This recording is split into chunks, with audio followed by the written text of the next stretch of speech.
welcome to Beijing again. And also, you are here for Sports for All conference this time.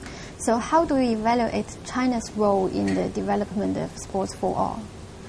Well, China's role is very important because of the size of your population, of your country. I mean, 1,350,000,000 people. So that's really an important country in terms of promoting sport for all. But I must say that China is doing a very good job in this. You have two aspects. One is that in your traditional culture and traditions, you have already sport for all. Mm-hmm. Tai Chi is a good example of sport for all that is, since thousands of years here in your country. And then you have also the practice of other sports, which is very stimulated by your government. So I think a good job is being done. Mm-hmm. So what's the core value of Sports for All, do you think? Well, the core value for Sport for All is threefold. One is that Sport for All is bringing the health to the individual, but also to a country. Secondly, is that Sport for All is a basis of education, because sport is an educational tool. It teaches you discipline, it teaches you respect of the others and many other values.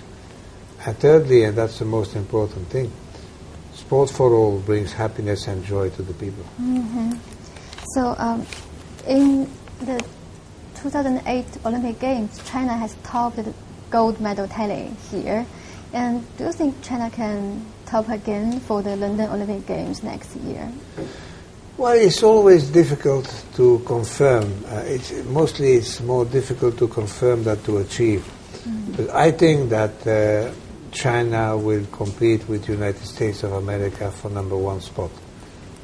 One factor that has to be looked at, but no one can give a reply, what is the home advantage that you have had in 2008? Mm-hmm. And will you lose that home advantage or not? I don't think so, because your athletes are very well prepared, so I think they will perform as well in London as they did perform in Beijing.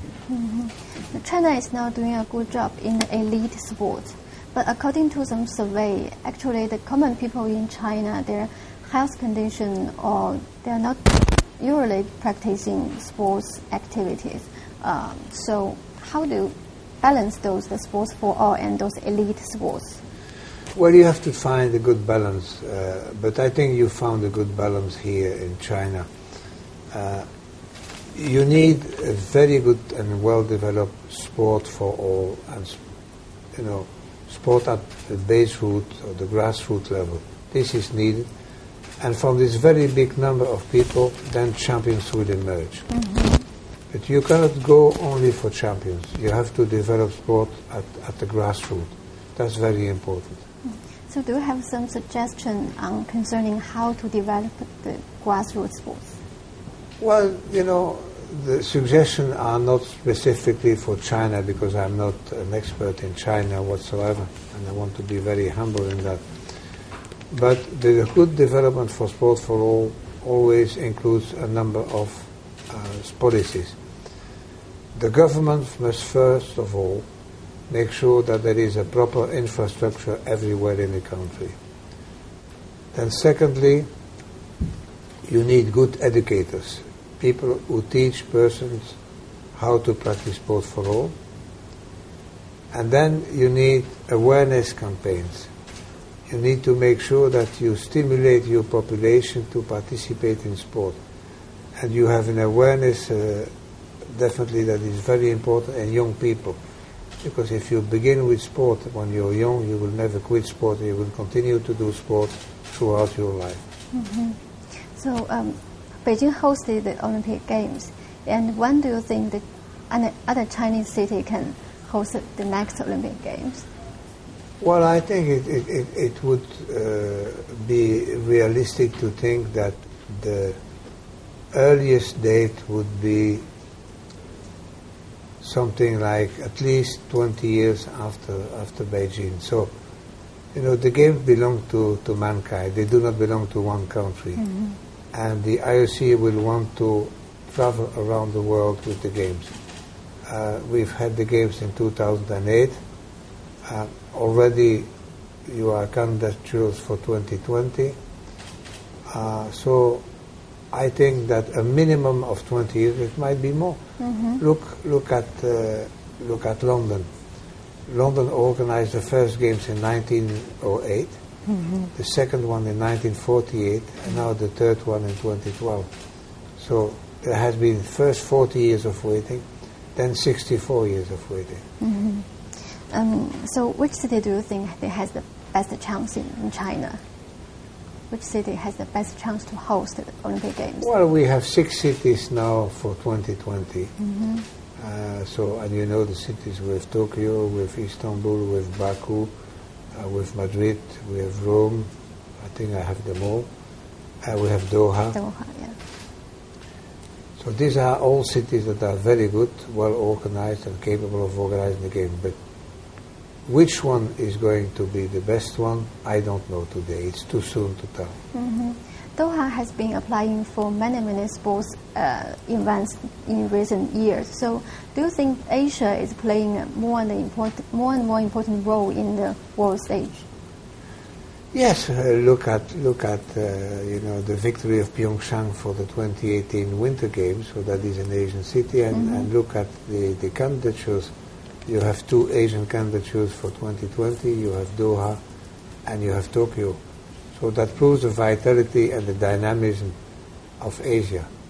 And also you have also major events like the Universiades that were organized in Shenzhen, and Nanjing will host the Youth Olympic Games in 2014. Yeah, the next year will be the London Olympic Games. So how confident are you towards the London Games?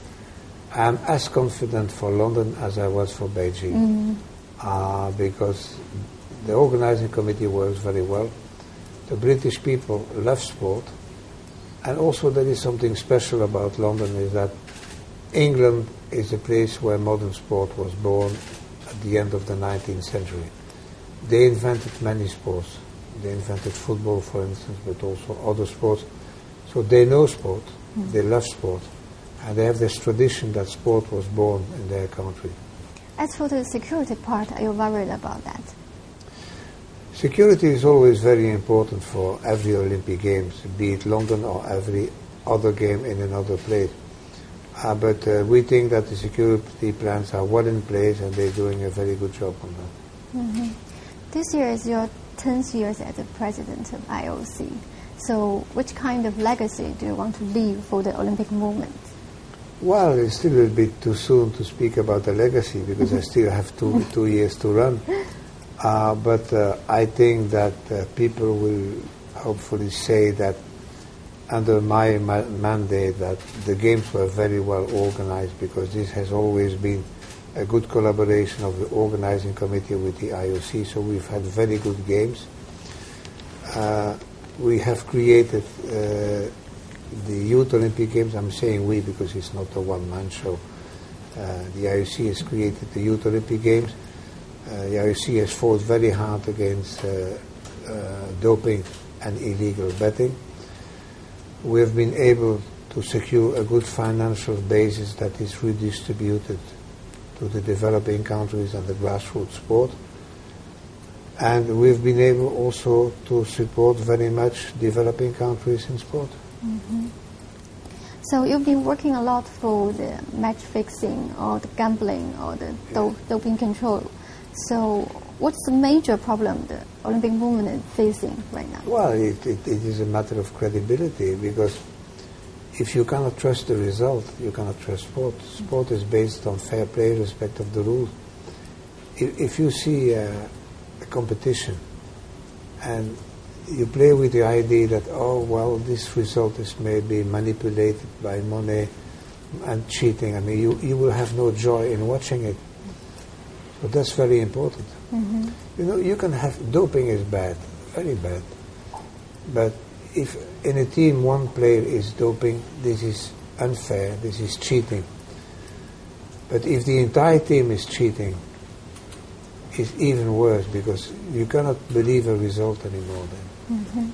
So concerning the anti-doping, so the London Games will be the first summer game to use those kind of biological passports for the athletes to avoid those drug cheats. So how significant do you think it is? I think it's very significant, and it is a major weapon in our fight against doping. So I'm very glad that the IOC has been able to introduce that in London. Mm-hmm. So at present, 8 sports, including China's Wushu, is the candidates for joining the Olympic program for the 2020 Olympics. So which one of those, among those 8, is your favorite? You're not expecting me to give you any answer. I have to be neutral, and I will remain neutral. So does it mean that one of the current sports will be dangerous for the 2020 program? One of the actual 26 sports will leave what we call the core group. But that sport will have the opportunity to compete with the 8 other sports to enter in the Olympic program. So one of those 26 will compete with those 8? Yes. Okay. So which one is that dangerous one right now? You don't expect me to tell you. I don't know. I don't know, Miss Today. I don't know. It's far too soon. We are going to examine all the sports. We're going to examine the 26 actual Olympic sports according to 35 criteria. We're going to do the same job for the 8 new candidate sports, and then we'll take a decision which sport comes out of the 26 and will be added to the 8, and then the decision will be taken, and ultimately one sport will be added. Mm-hmm. So what are the major criteria for choosing? There are more than 30 criteria, and you have criteria like universality. Is the sport popular around the world? Is the sport an expensive sport or not? Do they fight against doping? What is the television appeal? Are the athletes well treated? Are there women in ruling bodies? So there are many, many criteria. Mm-hmm. So you have 2 years to run for your presidency. So do you have some plan after the retirement? Oh yes, I have more plans than I will probably have time. But yes, first of all, I will continue on a regular basis to attend major competitions. But I will do this without having any responsibility anymore, so that will augment my joy. I will be able to practice sport, which unfortunately I have very much difficulty with because of my schedule. I have a big pile of books to read, and I'm very interested in modern art, and I will go to galleries and to museums. Don't worry, I have plenty of things I want to do. Mm-hmm. What kind of sports do you really want to do? Well, I was a sailor, and I would like again to start sailing. I was a rugby player, but for that I'm far too old. You can't play rugby at my age. No, you're still young. But you can still sail at my age. Okay. So what are the highlights, do you think, during your presidency? Oh, well, the highlights. I think 2 highlights. Usain Bolt and Michael Phelps are incidentally 2 athletes of Beijing. These were definitely the highlights. Mm-hmm. So according to a Forbes report, you are the 67th powerful man in the world. So do you enjoy that position? I'm not powerful. I'm not powerful. I have no power. I might have some influence, yes, but I have no power. The IOC is a democratic organization. It's not, autocratic. But yes, so they put me on the list, okay. So what? But the sport is powerful, right? The sport is powerful. Sport itself is powerful. Sport is powerful, but I'm serving sport, I'm not representing sport.